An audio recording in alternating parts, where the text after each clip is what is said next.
आज का हमारा विषय है एजुकेशन, जिसमें मैं आपको चैप्टर 6 बताने वाला हूँ। खंड खा का ये चैप्टर है और चैप्टर 6 का नाम है किशोरावस्था, यानी इसमें बालक का किस प्रकार से विकास होता है ये हम जानने वाले हैं इस चैप्टर में। तो मैं आपको बहुत ही महत्वपूर्ण क्वेश्चन आंसर बताऊंगा जिससे आप पूरे चैप्टर को अच्छी तरीके से समझ सकें। इस पाठ के अति लघु प्रश्न जानने वाले हैं।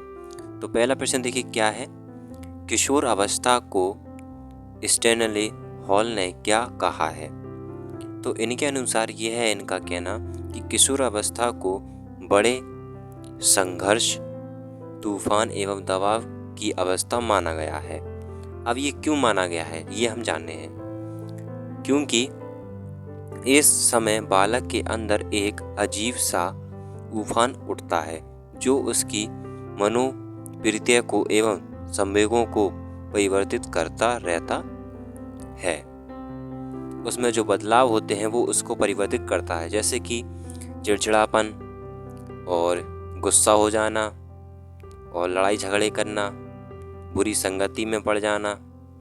तो इसलिए हम इसको कहते हैं संघर्ष, तूफान एवं दबाव। दबाव क्यों कहते हैं? क्योंकि उस पर प्रेशर भी होता है स्कूल की तरफ से, घर वालों की तरफ से। दूसरा प्रश्न देखिए क्या है, किशोर अवस्था के विकास के सिद्धांतों का नाम लिखिए। तो पहला है क्रमिक विकास एवं दूसरा है त्वरित विकास का सिद्धांत। क्रमिक का समझते हैं। क्रमिक यानी क्रम से, अध्यापक को क्रम से पता होता है कि किस बालक का कितना दिमाग है।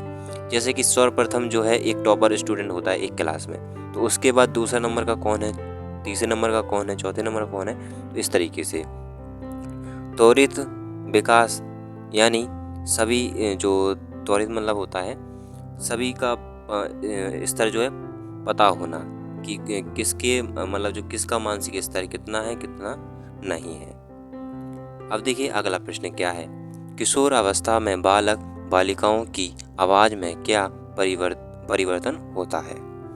तो किशोर अवस्था में बालक बालिकाओं की आवाज में न्यून परिवर्तन है। पहला तो ये है कि जो बालक है उसकी आवाज में भारीपन आ जाएगा। दूसरा है बालिकाओं में जो उनकी आवाज है वो मधुरता हो जाती है, मधुर एकदम, और हल्कापन आ जाता है। पुरुषों में जो बालक है उसमें भारीपन आता है, इनमें हल्कापन रहता है। तो इस तरीके से हम पहचान कर सकते हैं। अगला प्रश्न ये है, आत्म प्रेम से आप क्या समझते हैं? तो आत्म प्रेम से तात्पर्य अपने आप को आपसे प्रेम करना, बालक एवं बालिकाओं में अपने स्वयं के प्रति अपने आप को सुंदर दिखने, संवारने, शरीर को आकर्षण बनाने की ओर ध्यान रखता है।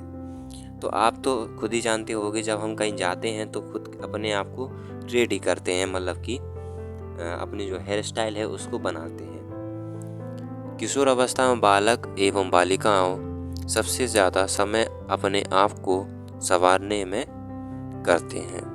अगला प्रश्न है, मस्तिष्क के आकार का पूर्ण विकास किस आयु तक हो जाता है? तो मस्तिष्क का जो विकास है वो 15 या 16 वर्ष की आयु में हो जाता है। तो आप देखिए हमारे जो अति लघु हैं वो छोटे छोटे थे और मैंने आपको एक्सप्लेन भी कर दिया है, तो आपको ये चैप्टर जो है थोड़ा बहुत समझ में आने लगा होगा। तो अब हम लघु जानते हैं जिससे कि आपको पूरा ये चैप्टर है अच्छी तरीके से समझ आ जाए।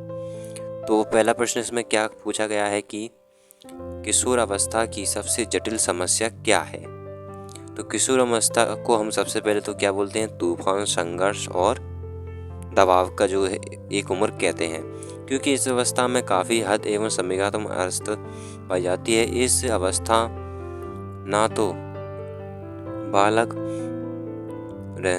बालिका एक मिनट ना ही बड़ा होता, हाँ, तो इस अवस्था में बालक ना ही छोटा होता है ना ही बड़ा होता है। इसके अंदर एक अजीब सी तनाव की स्थिति उत्पन्न रहती है। वह क्रोध, प्रेम, दया, घृणा आदि की अभिव्यक्ति करता है। इसके अंदर आत्म प्रेम, मित्र एवं विषम लिंग प्रेम की दशा उत्पन्न हो जाती है, यानी किसी लड़की को देखकर अपने आप में एक क्या हो जाती है, प्रेम की दशा उत्पन्न हो जाती है। बालक में वीर पूजा की भावना का विकास होता है। जिज्ञासा प्रवृत्ति का भी विकास होता है। वह क्यों और कैसे उत्तर की खोज करता है। जिज्ञासा मतलब कि जिज्ञासा मतलब ये होता है क्यों, कैसे, कोई भी उत्तर, अगर कोई भी प्रश्न होता है, बालक की जिज्ञासा होती है कोई भी प्रश्न का उत्तर जानने के लिए। ठीक है, तो इसी को हम बोलेंगे जिज्ञासा।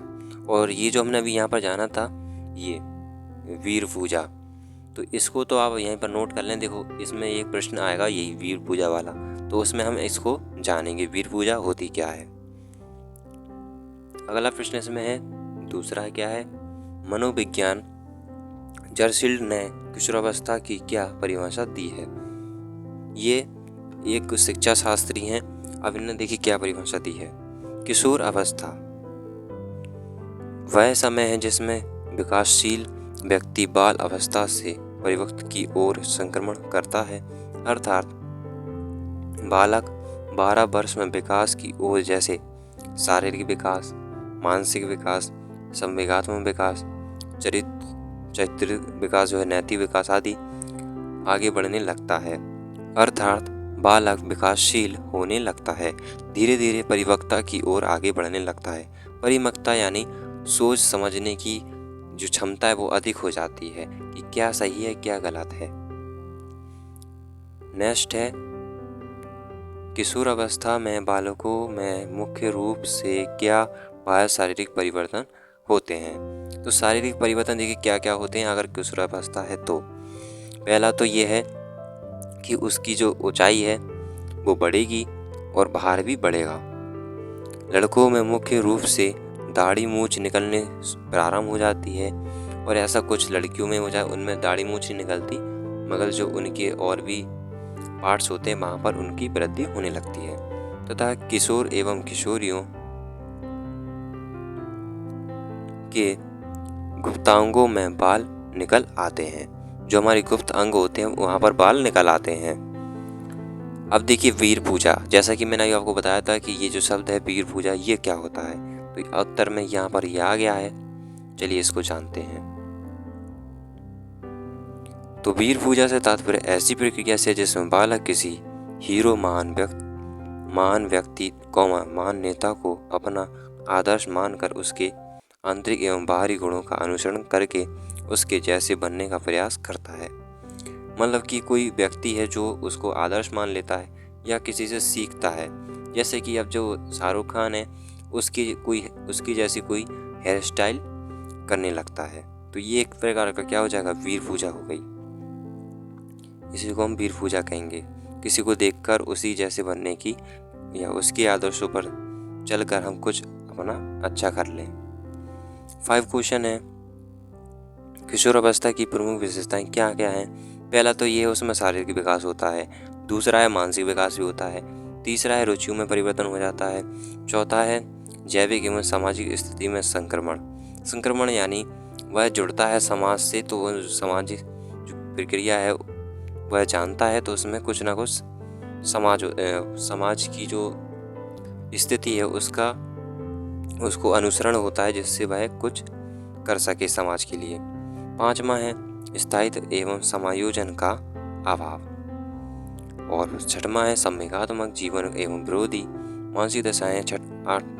7वां है बुद्धि का अधिकतम विकास, और 8वां मानसिक स्वतंत्रता तथा सत्ता के प्रति विद्रोह की भावना, और 9वां है काम भावना का विकास, 10वां है वीर पूजा की भावना। ये सब क्या है, किशोर अवस्था की प्रमुख विशेषताएं हैं।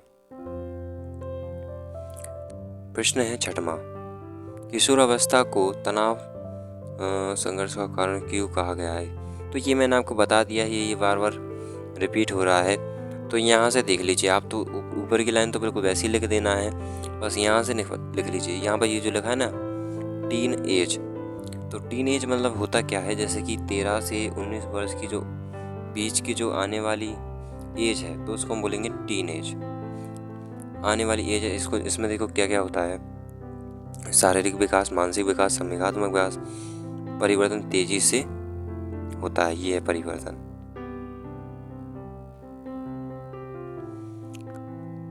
जिसको समझना सरल नहीं होता है इस अवस्था में संवेगात्मक स्थिर पाई जाती है। अगर सामान्य भाषा में कहें तो इसे मूढ़ी कहते हैं।